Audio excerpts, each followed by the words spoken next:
لا إله إلا الله لا إله إلا الله لا إله نحمده ونصلي على رسوله الكريم أما بعد أعوذ بالله من الشيطان الرجيم بسم الله الرحمن الرحيم إن الذين ينادونك من وراء الحجرات أكثرهم لا يعقلون صدق اللہ العظیم۔ سورۃ الحجرات کی آیت نمبر 4 آپ حضرات کے سامنے تلاوت کی ہے۔ آیت کریمہ کا ترجمہ یہ ہے، اللہ رب العالمین ارشاد فرما رہے ہیں، میرا پیغمبر، جو لوگ آپ کو آپ کے حجروں سے پیچھے سے آواز دیتے ہیں، اکثرہم لا یعقلون، ان میں سے اکثر بے عقل ہیں۔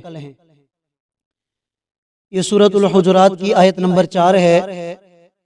اس سے ماں قبل 3 آیات کریمہ میں اللہ رب العالمین نے نبی کریم صلی اللہ علیہ وسلم کے ادب اور تعظیم کے اصول بیان فرمائے ہیں کہ آپ علیہ الصلوۃ والسلام کا ادب اور تعظیم یہ کتنی ضروری چیز ہے اور یہ ہر مومن کے ایمان کا حصہ ہے۔ چنانچہ ایک بات تو یہ بیان کی گئی کہ آپ علیہ الصلوۃ والسلام سے آگے نہ بڑھو۔ علماء کرام فرماتے ہیں کہ اس میں اگر آپ علیہ الصلوۃ والسلام کے ساتھ جس طرح صحابہ کرام چلتے تھے تو صحابہ کرام آپ علیہ الصلوۃ والسلام سے آگے نہیں گزرتے تھے، بلکہ آپ علیہ الصلوۃ والسلام آگے آگے اور صحابہ ان کے پیچھے پیچھے۔ اس آیت کریمہ سے علماء کرام یہ بھی استدلال فرماتے ہیں کہ اگر کوئی عالم دین ہو، کوئی بڑا بزرگ ہو، کوئی نیک آدمی ہو، یا ویسے بھی عمر میں بڑا ہو تو کوشش کرنی چاہیے کہ اس سے پیچھے چلنا چاہیے، آگے نہیں گزرنا چاہیے۔ ہاں اگر کوئی مجبوری ہو، شرعی عذر ہو تو الگ بات ہے، وگرنہ یہ ادب کرنا چاہیے۔ اللہ کے نبی نے ارشاد فرمایا کہ جو بڑوں کا ادب نہیں کرتا، چھوٹوں پر شفقت نہیں کرتا، وہ میری امت میں سے نہیں ہے۔ اس آیت کریمہ کو دیکھتے ہوئے، آپ علیہ الصلوۃ والسلام کی مبارک حدیث کو دیکھتے ہوئے، بڑوں کا ادب کرنا یہ ہمیں ہمارا اسلام سبق دیتا ہے۔ اسی طرح فرمایا کہ بڑوں کے سامنے اونچی آواز میں بات مت کیا کرو۔ جس طرح اللہ کے نبی کے بارے میں یہ حکم ہے کہ اللہ کے نبی کے سامنے تمہاری آواز نیچی ہونی چاہیے، بے ادبی نہ ہو آواز کے اندر۔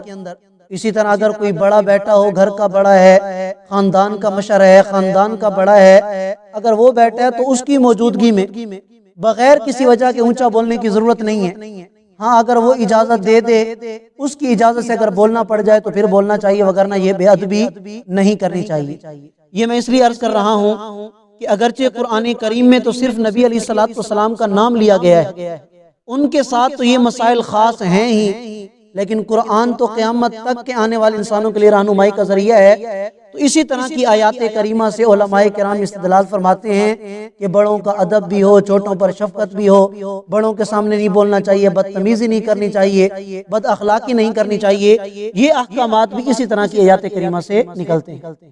آج جو آیت کریمہ تلاوت کی ہے، اس میں ایک اور ادب کا بیان کیا گیا ہے۔ فرمایا کہ میرا پیغمبر، جو لوگ آپ کے مکان کے باہر سے آپ کو آوازیں دیتے ہیں، صحابہ کرام رضوان اللہ تعالی علیہ مجمعین کو جب کوئی مسئلہ درپیش آتا تو آپ کے حجروں کے پاس تشریف لے جاتے اور آپ علیہ الصلوۃ والسلام کو بڑے پیار سے آواز دیتے، یا رسول اللہ، یا حبیب اللہ، یا نبی اللہ۔ لیکن یہ مخلصین کی بات ہے۔ اگر کوئی باہر سے دیہاتی آ جاتا جسے ادب نام کی کوئی چیز کا پتہ ہی نہیں ہوتا تھا تو وہ شروع ہو جاتا تھا، یا محمد، یا محمد صلی اللہ علیہ وسلم، تو اس طرح نعرے لگاتا۔ اب اس بیچارے کو کیا پتا کہ اللہ کے نبی اندر مصروف ہیں، عبادات میں، نوافل میں، یا کسی اور کام میں مصروف ہیں، گھر والوں کے ساتھ مصروف ہیں، وہ باہر سے آوازیں لگا رہا ہے۔ اللہ تعالیٰ کو یہ بات پسند نہ آئی۔ اللہ نے قرآن کریم میں یہ آیت نازل فرمائی اور فرمایا کہ میرا پیغمبر، اپنے صحابہ کرام کو بھی بتا دیجئے، ہر آنے والے کو بتا دیجئے کہ مکان کے باہر کھڑے ہو کر اس طرح زور زور سے آوازیں مسلسل لگاتے رہنا یہ کوئی اچھی بات نہیں، یہ بھی بے ادبی ہے، اس طرح نہیں کرنا چاہیے۔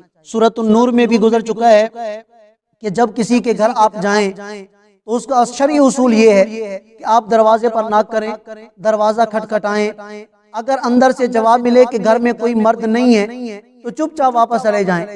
اکثر دیکھنے میں آتا ہے کہ پھر باہر سے باتیں کرنا شروع کر دیتے ہیں کہ جی میں تو اس لیے آیا تھا، میرا تو بڑا ضروری کام تھا، وہ گھر پہ کیوں نہیں ہے، وہ کب آئے گا۔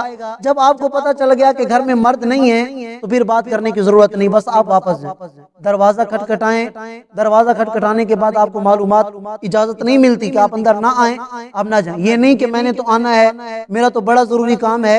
ہو سکتا ہے کہ وہ بیچارہ اندر اتنا مصروف ہو، مجبور ہو کہ آپ کو اندر آنے کی اجازت نہ دے سکے، تو اجازت نہ ملے تو اللہ کا قرآن ہمیں بتاتا ہے کہ چپ چاپ واپس چلے جاؤ، تمہارا کام ہے، انشاءاللہ وہ بعد میں بھی ہو سکتا ہے۔ بہرحال اس طرح کے اور بھی بہت سارے مسائل ہیں، اللہ ہم سب کو سمجھنے کی توفیق عطا فرمائے۔ وَلَوْ أَنَّهُمْ صَبَرُوا، اللہ فرماتے ہیں کہ اگر یہ لوگ صبر کر لیتے، حَتَّى تَخْرُجَ إِلَيْهِمْ، یہاں تک کہ آپ خود ان کے پاس باہر نکل کے آ جائیں، لَكَانَ خَيْرًا لَهُمْ، تو یہ بات ان کے لیے بہتر ہے۔ یہ جو کل ذکر گزر چکا ہے قبیلہ تمیم کا، وہ جب آپ علیہ السلام کے پاس آئے دوپہر کا وقت، آپ علیہ السلام آرام فرما رہے تھے تو انہوں نے باہر سے آوازیں لگانا شروع کر دی، تو اللہ تعالیٰ نے پھر اس آیت کریمہ میں انہیں تنبیہ فرمائی کہ اگر تم تھوڑا صبر کر لیتے کہ اللہ کے نبی خود اٹھ کر تمہارے پاس آ جاتے تو یہ تمہارے حق میں بہتر تھا۔ واللہ غفور الرحیم، باقی اللہ کی ذات بہت بخشنے والی ہے، رحم کرنے والی ہے۔ تمہیں چونکہ پہلے پتہ نہیں تھا ان احکامات کے، ان آداب کا، اب جب تمہیں پتہ چل چکا ہے تو آج کے بعد اس طرح کی غلطی تم نے نہیں کرنی۔ اللہ تعالی ہم سب کو سمجھنے اور عمل کرنے کی توفیق عطا فرمائے۔ جزاک